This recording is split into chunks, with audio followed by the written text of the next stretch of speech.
자, 네, 안녕하십니까. 네, 오늘은 동성애에 대해서 한번 살펴보도록 하겠습니다. 네, 동성애의 에, 문화적인 상대성, 또 근대 문화권의 동성애 이해, 동성애 원인, 생활 양식, 이성애적 차별주의와 동성애 공포증, 또 양성애에 대해서 한번 살펴보도록 하겠습니다. 자, 먼저 네, 즐거운 퀴즈 시간이 왔습니다. 네, 물을 마실 때 너무 빨리 마시지 말라고 합니다. 왜 그럴까요? 네, 왜 그럴까요? 네, 정답은 너무 급하게 마시면 물이 코로나 온답니다. 물이 코로나. 요즘 코로나19 때문에 나온 조크 같습니다. 자, 마음을 열고 자, 우리 한번 살펴보도록 하겠습니다. 86페이지 보시면 동성애 문화적 상대성에 대해서 나오고 있습니다. 자, 고대 유태인들은 종족 보존 필요성에 따라서 남성 동성애를 억압했습니다. 인간의 신은 남성의 정의에 담겨 있다고 믿었던 때문입니다. 자, 먼저 고대 그리스 문화권에서 보면은 기원전 650에서 5시기 동안 남성들이 육체미를 강조하게 되고, 그다음에 결혼해서 종족을 보존하는 의무를 하지 않는 어, 경우를 사실은 좀 멸시하면서 중요하게 생각해 결혼해 종족 보존 의무를 이행하는 한 동성애를 용납했다는 게 이게 우선이라는 거죠. 그리고 사실 여성들은 남성들보다 좀 열등한 존재로 그 당시엔 남존 여비 사상이 있었기 때문에 또 남성들끼리 사랑, 즉 남성 동성애가 남녀 간의 이성 간의 사랑이나 여자 여자 간의 동성애보다 고귀한 사랑으로 받아들여졌다는 것이죠. 로마 시대를 보면은 초기에는 동성애가 아주 성행을 했습니다. 로마 시대는 굉장히 좀 경제적으로 문화적으로도 발달하게 되면서 동성애도 굉장히 발달했는데요. 그리스와 달리 로마는 남성 동성애가 이상향이나 불가피하게 경험해야 되는 것으로 당시에 황제나 귀족들, 유명인사들은 동성애자가 많았습니다. 그 양성애 행세도 했었고요. 이후 이제 로마시기 후기에 오게 되면은 이 기독교의 영향을 받으면서 동성애가 억압을 받기 시작합니다. 그래서 동로마 제국의 유스티니아누스 황제는 동성애 관련자들을 모두 없애려고 했지만 사실은 동성애자가 사라지지는 않았습니다. 그리고 13세기 아퀴나스는 동성애를 식인 행위에 비난할 정도로 비교할 정도로 아주 비난했었고요. 그래서 서구 문화권에서 남성의 동성애를 억압하는 분위기로 바뀌게 되었다고 볼 수 있습니다. 로마 시대 후기의 예들을 보면은 헨리 8세는 1534년 교회법을 민법에 소속시키면서 이 남성들의 학문 선교를 사형에 처할 수 있는 중징죄로 다스렸고 스페인에서도 남성 동성애자 사형에 처하게 되었습니다. 그래서 이런 이제 그리스도 영향으로 그 동성애 혐오 문화가 그 스페니안 중남미 그 식민지 문화에 파급이 되면서 페루, 잉카, 또 멕시코, 아즈텍 문화권에서 동성애자를 불태워 죽이기도 했습니다. 비기독교적인 문화권에서 보면은 제도적으로 발달시킨 사례들을 보면은 여기 지금 기독교 문화권은 동성애를 배척하게 됐고요. 이제 비기독교적인 문화권에서는 동성애를 제도적으로 발달시키기도 했습니다.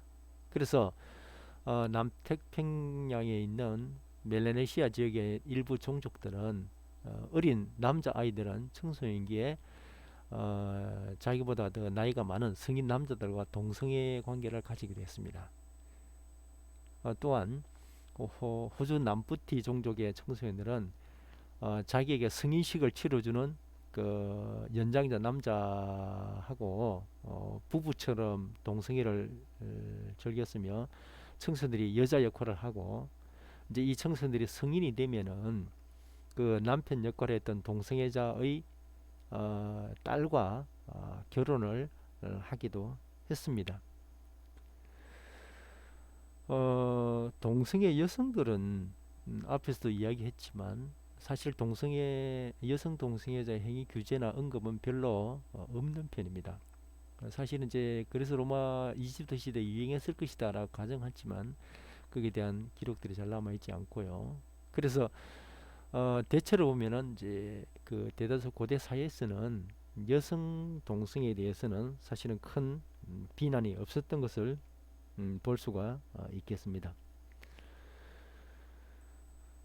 그래서 이제 89페이지 이하에 보면은 근대 문화권에서의 동성애를 어떻게 이해하고 있었는가 보면은 범죄로 보았거나 혹은 성격 장애로 보았거나 혹은 어떤 관점의 변화, 동성애에 대한 관점 이해에 대한 변화들이 있었는데요. 먼저 범죄로 보는 동성애를 살펴보면은 사실은 이제 서구 기독교 문화에서는 성경에서는 남자와 여자가 부모를 떠나 한 가정을 이룬다고 하면서 남자하고 남자가 결혼하거나 사람이 또 동물과 교접하는 행위들은 범죄라고 하면서 죽이라고 했습니다. 그래서 사실은 이제 19세기 후반까지 남성 동성애에 대해서는 범죄 행위로 보는 시각들이 많았다는 거죠. 그래서 영국에서는 1861년 남성 동성애 행위를 사형 혹은 종신형에 처했으며 독일에서도 동성애 금지를 형법에 명시하게 됐습니다. 독일의 허시펠트는 사실 남성 동성애자는 법적으로 보호받아야 한다고 했지만 사실 동조를 받지 못했고 또 울리스도 스스로 동성애자를 밝히면서 범죄가 아니다고 옹호를 했습니다. 킨제이 보고서에 의하면은 1940년에서 50년대 조사를 해보면은 이성애다 혹은 동성애다 이런 개념들이 좀 깨지는 걸 볼 수 있는데 완전한 이성애자나 완전한 동성애자가 아니라 남성의 37% 또 여성의 13%가 가끔 동성애 행위를 경험하고 또 오르가즘을 느낀다 라고 이제 이런 보고를 하게 되었습니다. 그래서 이 킨제이 보고서를 조금 더 상세하게 살펴보면은 킨제이는 이 이성애자나 동성애자냐 하는 성 정체성을 0에서 6까지의 척도로 나타냈습니다.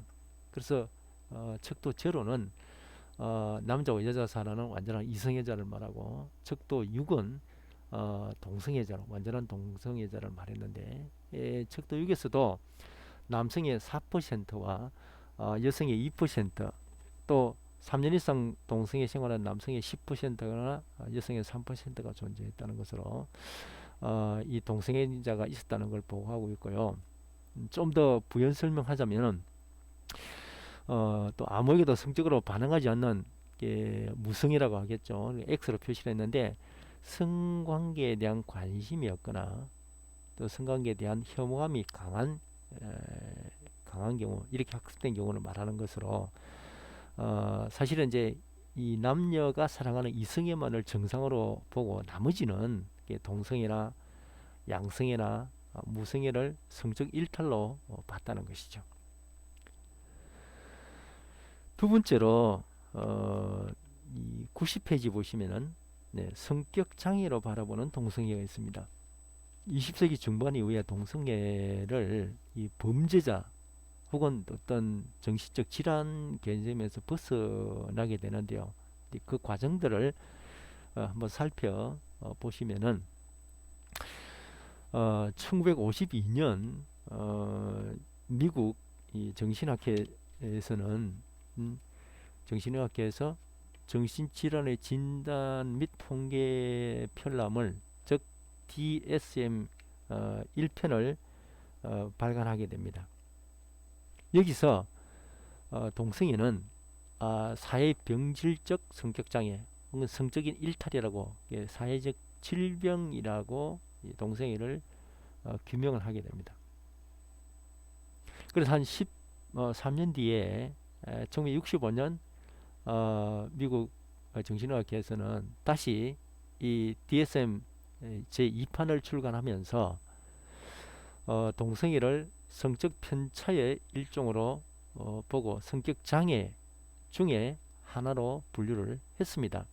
그래서 9가지 성격 장애 범주 중에서 이 동성애가 하나의 성격 장애이다.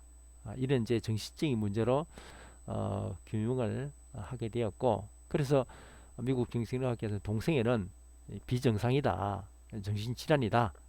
그래서 동성애는 나중에 종말을 초래할 것이다 라고 규정을 함으로써 이 동성애자들이 일반인들을 두려워하면서 살아가게 되었습니다. 근데 이제 이런 관점들이 사실은 이제 계속 동성애자들이 있다 보니까 이런 동성애에 대한 관점도 변화를 가져오게 되는데요. 사실은 이제 이런 사회적으로 지탄을 받고 비정상이다 이렇게 규명하다 보니까 동성애자들이 갈 데가 없는 거죠. 그리고 이제 일반인들이 좀 시선도 따갑지 않고 따갑게 느껴지고 해서 동성애자들은 본인의 정체성이 알려질까 봐서 혹은 내가 동성애자이기 때문에 불이익을 받을까 이런 두려움으로 스트레스를 많이 받았겠죠. 그래서 갈 데도 없고 해서 그 게이바 그 당시에는 이제 우범적으로 단속 대상이 되는데 이런 게이바에 모여서 본인들의 이제 어려움이나 또 불편함을 이제 터뜨리게 된 것이죠.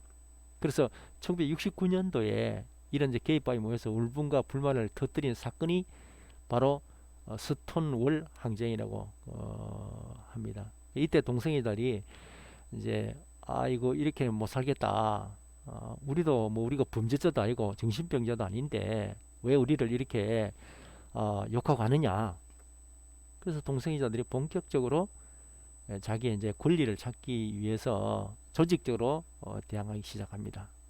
그래서 APA에 학술적으로 대항하게 되는데 사실 우리가 운동하는 데몬스트레이션은 시발은 자기의 이익과 자기의 권익과 관련해서 내가 불이익을 당하니까 내 이익이나 권리를 찾기 위해서 데모를 시작하게 됩니다. 그런데 이 건강한 민주시민이 되면은 나의 이익과 상관이 없더라도 공공의 이익을 위해서 데모를 하게 된다는 것이죠. 그래서 예를 들어서 우리가 과거에 이제 그 정권의 군사 정권이라든지 독재 정권 혹은 무능한 정권에 대해서 이 데모를 하잖아요. 그래서 광화문 광장에 모여서 데모를 하게 되고 또 이제 박근혜 대통령이 탄핵되는 이런 사건들이 이제 데모의 결과라고 할 수 있겠죠.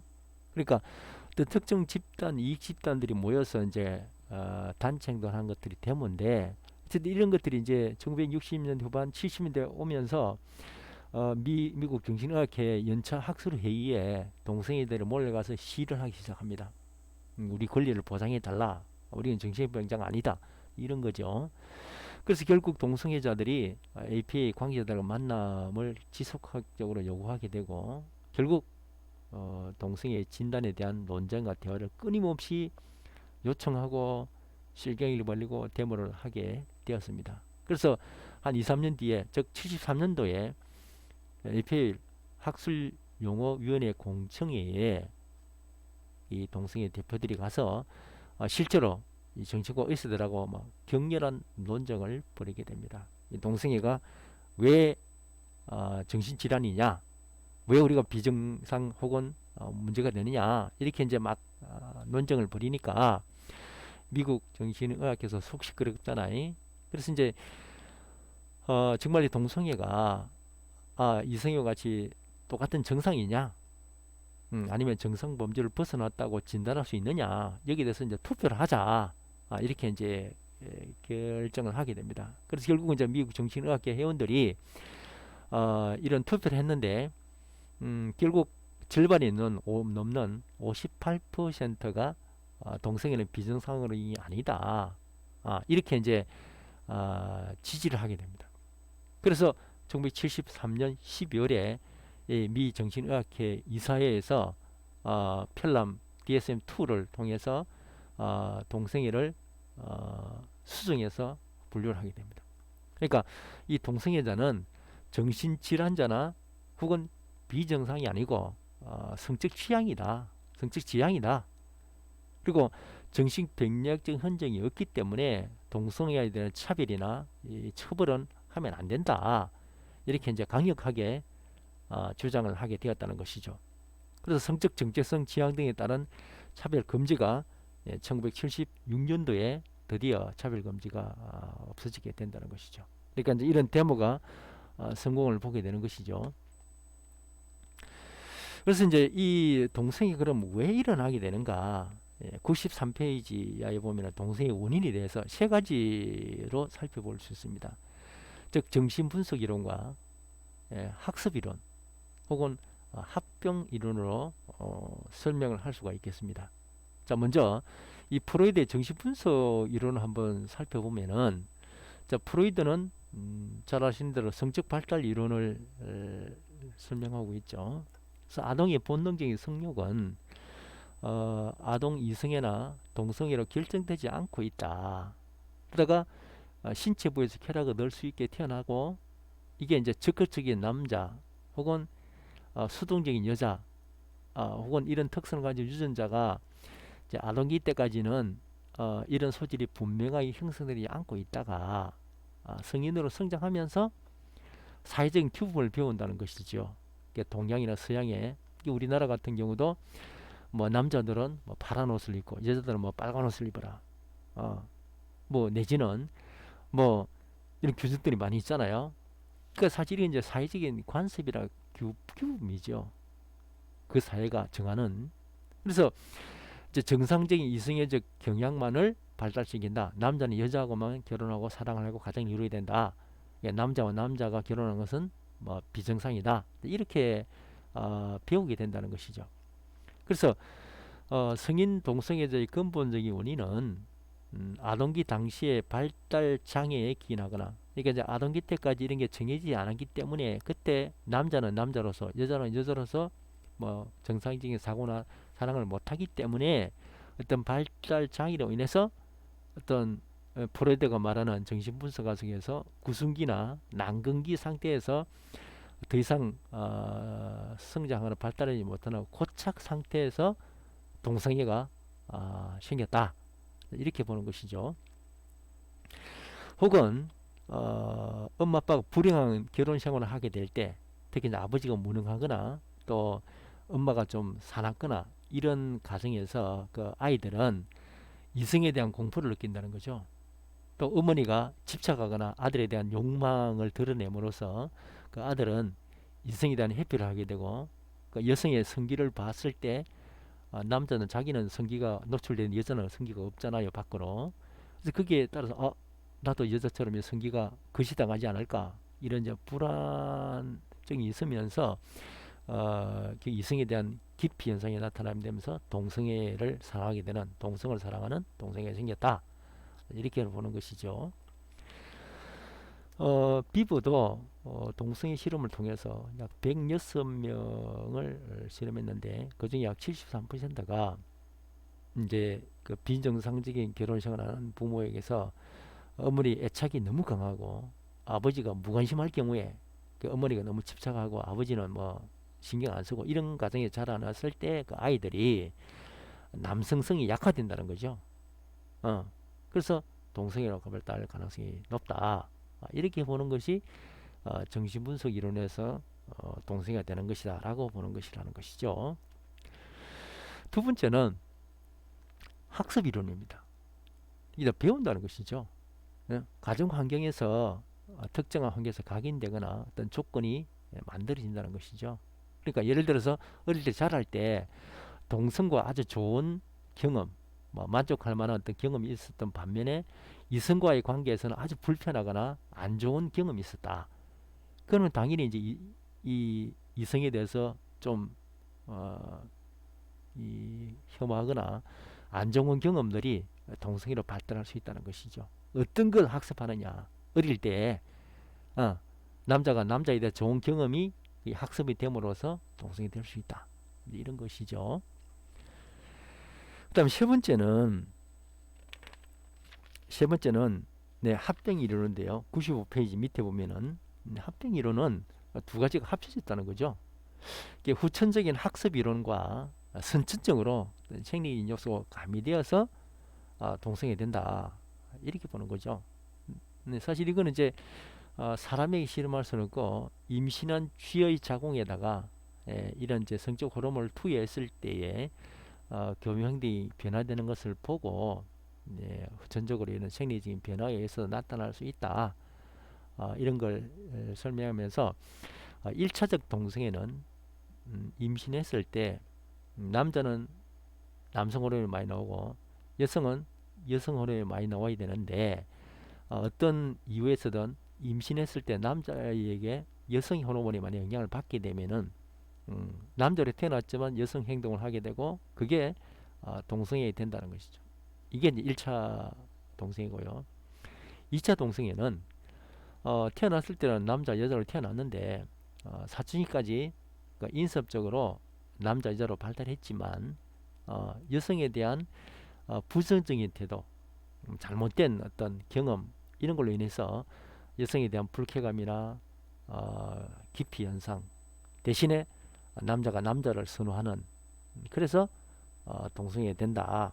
이런 이제 이론들을 펼치게 되었다는 것이죠. 그 다음에 이제 네 번째는 이 선천적인 동성애가 있는데 사실 여기 이 선천적인 동성애가 이제 타고난다는 것이겠죠. 근데 사실 이런 동성애에 대한 논리는 좀 여러 가지 좀 반박할 여지가 많이 있습니다.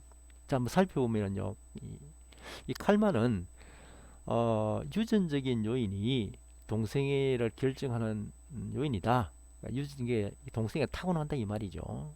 그래서 이제 일란성 쌍생아 행동을 연구해서 쌍생아 비슷한 행동하는 걸 보니까 동성애도 유전된다 이런 이야기를 했는데 사실 이제 이 칼만은 이 대상을 사실이 이제 이 동성애 연구한다는 게 쉽지 않잖아요. 그래서 제한되어 있는 교도소나 정신병동에 있었던 대상자들 중에 쌍생아를 연구를 했다는 것이지요.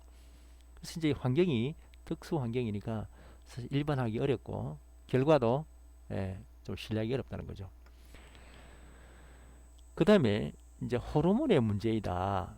그러니까 이성애자와 동성애자는 호르몬의 차이가 있다. 뭐 이런 거죠. 그래서 이성애자는 동성애자의 감정이나 행동의 변화가 있고 특히 이제 동성애자들은 변화에 대한 저항이 강한 편이다. 이런 이야기를 하면서 결국 이성애자하고 동성애자 호르몬 차이가 있다. 뭐 이런 거죠. 그래서 실제로 이제 동성애자, 이성애자 호르몬을 한번 비교해보니까 차이가 있더라. 이렇게 주장하기도 하고 또 한편으로는 그거는 뭐 유의한 차이가 아니다. 이렇게 주장하는 연구가 있었다는 거죠. 그래서 사실은 이제 이 호르몬 수준을 비교 연구하는 것은 방법론상으로도 사실 좀 신뢰하기가 어렵다는 거죠. 그래서 이게 호르몬이 더 많이 있기 때문에 뭐 이성애자고 부족해서 동성애자 이렇게 말하기가 어렵다는 거죠. 더불어 신경해부학적인 연구를 실시했는데요. 그러니까 뇌의 구조가 해부학적 구조가 차이가 있더라. 중뇌 부위에 식욕 중추나 성욕 중추가 있는데 그런 그 성욕 중추를 관장하는 부위가 뇌 구조가 좀 다르더라 이거죠. 근데 사실 이제 이 연구 결과를 살펴보니까 연구 대상을 선택하는 데 있어서 좀 제한적이었고 숫자도 많지 않았고 그래서 일관성이나 정교성이 부족하다고 할 수 있다는 거죠. 그래서 뇌 구조가 뭐 크면은 정상이고 작으면은 비정상 이렇게 보기 어렵다는 거죠. 1950년대 남성 동성애자는 이성애자들에 비해서 외생이라고 가족력을 살펴보니까 비교적 여자 형제가 많은 가정에서 어, 나이가 많은 형제나 자매가 더 많을수록 어린 자녀나 자매가 적을수록 더 적었고, 그러니까 위에 누나가 많고 밑에 남자애가 나면은 그 남자애는 누나들을 따라 하다 보니까 여성스럽게 되기 쉽다는 거죠. 실제로 제가 학교 다닐 때도 친구가 위에 누나가 3명 있었어요. 그러니까 누나들이 뭐 옷도 누나 옷 입고 누나들이 뭐 언니 언니 이러니까 이 친구도 누나 보고도 언니 언니 이렇게 생활했다는 거죠. 그래서 성격도 굉장히 여성스럽게 하기도 했는데 그 이런 이제 그 선천적으로 유전적으로나 호르몬 적으로나 이런 요인으로 인해서 동성이 될 수 있다 이렇게 얘기를 하고 있지만 사실은 그 명확하게 규명하기는 어렵다는 거죠. 진짜 이런 이제 97페이지에 동성애자들의 생활 양식에 대해서 한번 살펴보면은 이 동성애자들이 차별받고 또 여러 가지 애로가 있다 보니까 자기들끼리 뭔가 주고받는 신호 체계가 필요하다. 그래서 동성애자들이 동성애 정체성이 드러나는 것을 막기 위해서 자기들끼리 주고받는 언어가 있다는 거죠. 마치 요즘 우리 그 코로나 뉴스 할 때 보면은 수어하는 분들이 있잖아요. 나와서 이제 뭐 이렇게 각종 이제 수어를 하고 있잖아요. 그래서 이런 이제 신호 체계 이런 것들이 나름대로 자기 동성애들 간에 신호 체계가 있었다는 것이죠. 그래서 만난 사람의 눈을 오랫동안 쳐다보면은 내가 니인데 관심이 있다. 이걸 나타내고 또 열쇠고리를 허리에 차고 다닐 경우 또 귀걸이를 한쪽만 하는 경우 이게 동성애를 표시한다는 거죠. 근데 지금은 연예인들 보면 한쪽만 귀걸이 하는 사람들이 볼 수 있죠, 그죠? 그건 이제 뭐 자기 멋이라고 하지만 이전에는 이 동성애 표시로 나타냈다는 거지요. 그리고 이제 이 손수건을 바지 뒷주머니에 넣고 다닌다거나 뭐 오른쪽에 넣으면은 뭐 나는 남자 기능한다, 또 뭐 여자 기능한다 이렇게 왼쪽 오른쪽을 구분했고 성 역할에 있어서 손수건 색깔도 뭐 빨간색, 노란색 이런 것들이 본인의 어떤 성행위의 기호를 나타내는 이런 표시라는 거죠. 그러면서 이 동성애자들이 자꾸만 이제 소외되고 사회에 이제 지탄을 받게 되니까 자기들의 이제 권리를 주장하기 위해서 신문이나 또 잡지나 인터넷이나 곧한 이제 고속도로 휴게실 또는 뭐 술집, 뭐 영화관 이런 등지에서 자신들의 이제 표시나 이제 의견을 나타내게 되었다는 것이죠. 자, 킨제이 보고서에 보면은 남성 동성애자들은 비교적 좀 무분별한 많은 사람과 성적 접촉을 하게 되는 반면에 여성 동성애자들은 한 명이나 두 명의 여성들만 선별적으로 상대한다는 거죠. 이게 차이죠. 그래서 남성 동성애자들은 사랑에 빠져 가정을 이루는 것을 기대하지 않기 때문에 왜 그런가? 그러니까 정신분석학적으로 자아 구조가 약할수록 이 불안을 느낀다는 거죠. 그래서 이 불안을 해소하기 위해서 더 많은 동성애 행위를 하게 되고 더 많은 남자들과 무분별하게 하게 된다는 거죠.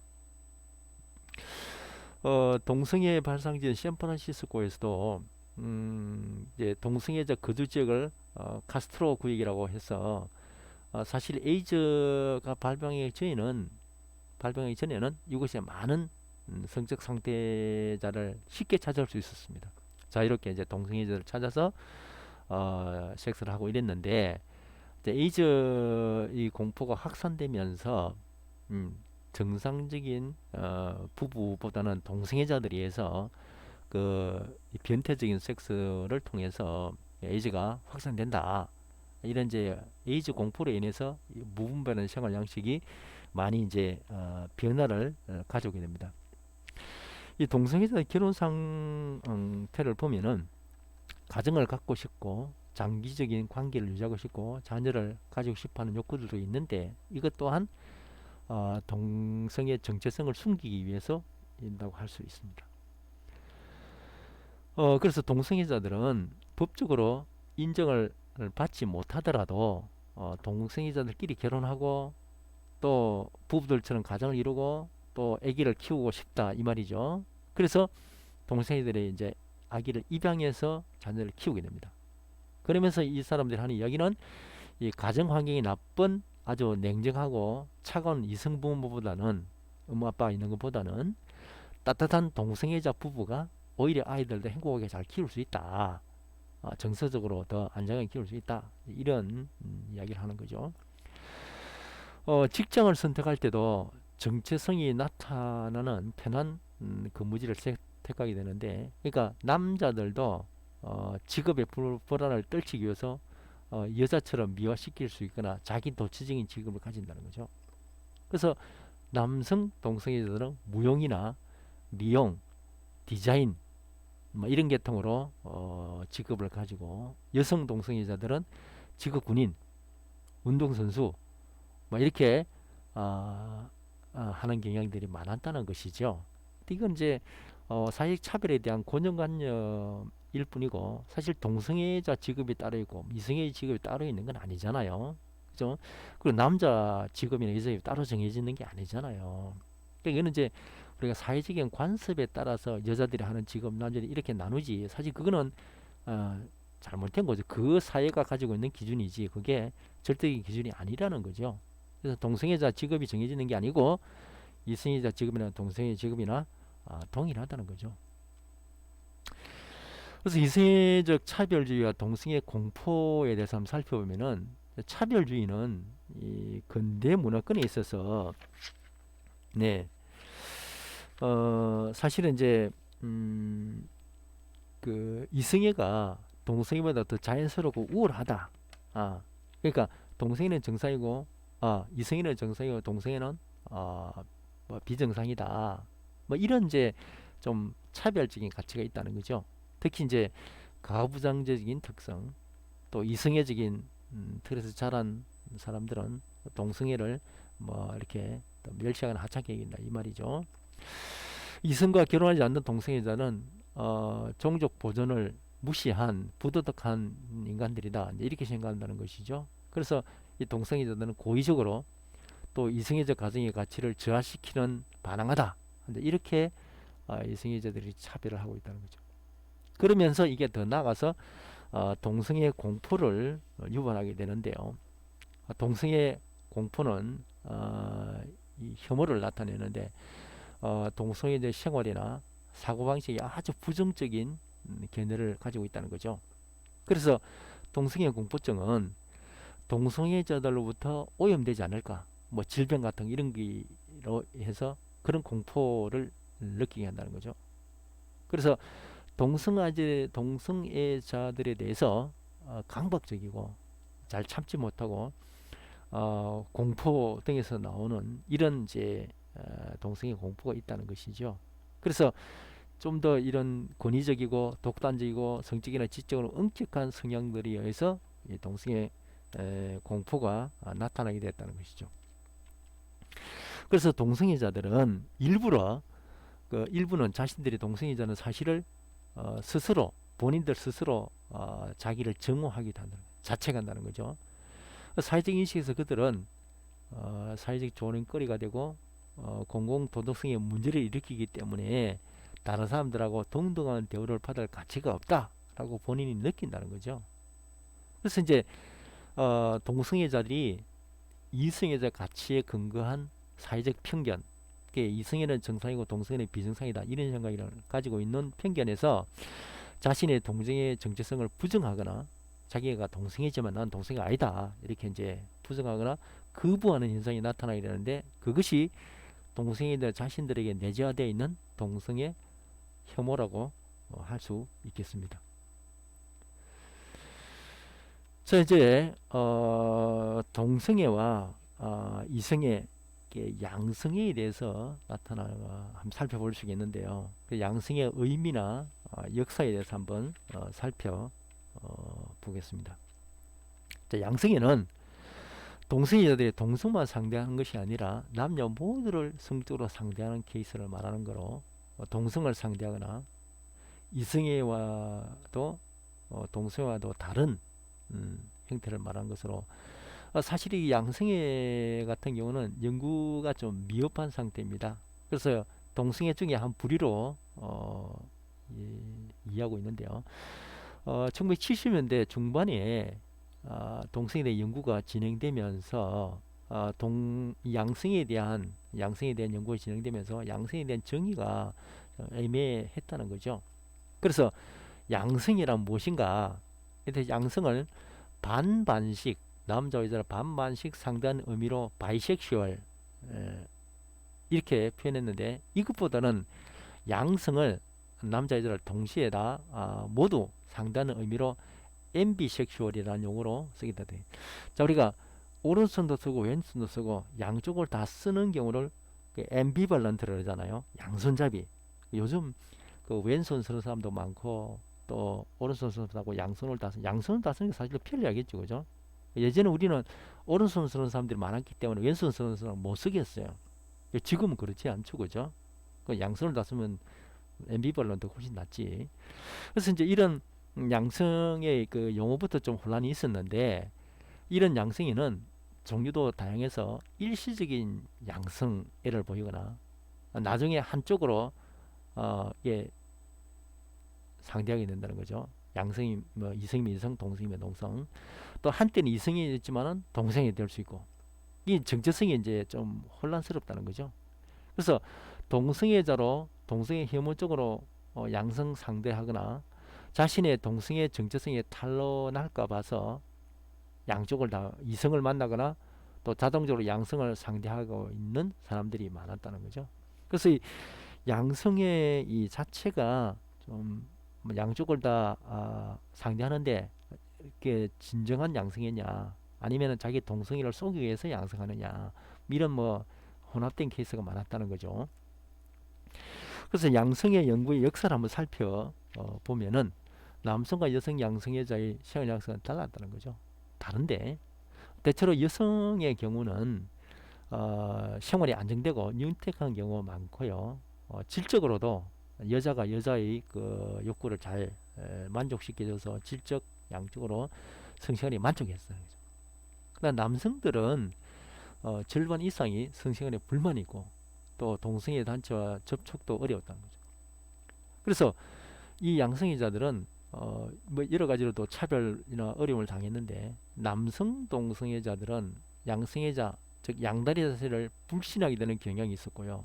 양성애자는 뭐 남자다 여자다고 뭐 이것다 이거 저것다 아니다 이렇게 불신했고 이 양성애자 남성은 그 이성애자나 동성애자보다 성매매 모습을 더 빈번하게 방문하는 경향이 나타났다. 그러니까 이 양성애자 자신들이 어떤 정체성에 문제가 있으니까 그런 불안감, 정서적인 불안을 떨쳐버리기 위해서 이성애자나 동성애자보다 오히려 더 성매매 업소를 더 찾았다는 것이죠. 결혼 생활에서도 양성애자 남자들은 부인과 자식들에게 헌신적으로 해줘요. 정상적인 가정을 가지고 있기도 해요. 그러면서 또 이제 이 자기는 양성애자인데 자기 부인과 자식들이 잘해주니까 이에 마음이 찔린단 말이야. 그래서 주기적으로 제의식을 없애기 위해서 다른 남자와 동성 행위를 하게 됐다. 이게 뭐 혼합돼서 나타났다는 거죠. 그래서 이 동성애자, 이성애자는 양성애자가 되기도 했다가 다시 동성애 되기도 하고 또 이성애 되기도 한다 이 말이죠. 그래서 남성과 여성들 모두로부터 이 동성애, 양성애자들이 많은 비난을 받게 되었다는 거. 이게 왔다 갔다 한다는 것 때문에 여성 동성애자들은 양성애자 여성이 진실한 성을 유지할 수 없을 것이라 생각하고 남성을 적으로 여기기 때문에 양성의 여성들이 아직도 남성들과 잠을 자며 공시하는 것을 믿을 수 없다. 이렇게 생각하고 있고 그래서 양성의 행동을 하는 남성들은 남녀 모두에게서 비판을 받는 경우들이 많다는 거죠. 그러니까 남자들이 오히려 동성 남자들에게도 비난받고 여성들에게도 비난받고 이런 케이스가 많았다는 거죠. 사실은 이 동성애에 대해서 만약 여러분들 친구가 영씨가 니한테 고백할 거 있다. 사실 내가 니를 좋아한다. 사랑한다. 이렇게 하면 여러분 기분이 어떻겠습니까? 사실 뭐 서구에서는 동성애를 허용하고 또 우리나라에도 뭐 퀴어 축제라든지 동성애에 대해서 많은 목소리들이 있기 때문에 이거는 또 뭐 이렇게 옳다 나쁘다 이 생각보다는 특히 우리 차별금지법에도 이런 이제 성적 취향에 대해서 이야기하고 있잖아요. 저는 개인적으로는 이 사실은 이제 남자나 여자나 서로 건강한 남녀가 만나서 건강한 가정을 이루는 게 가장 바람직하다고 생각을 합니다. 그렇지만 이제 이 성적 취향 자체를 어느 게 옳다 나쁘다 이렇게 말할 수는 없기 때문에 또 동성애를 우리가 또 새로운 시각으로 봐야 볼 필요가 있다고 생각합니다. 네, 수고했습니다. 다음 시간에는 그 성매매에 대해서 한번 살펴보도록 하겠습니다. 네, 수고하셨습니다.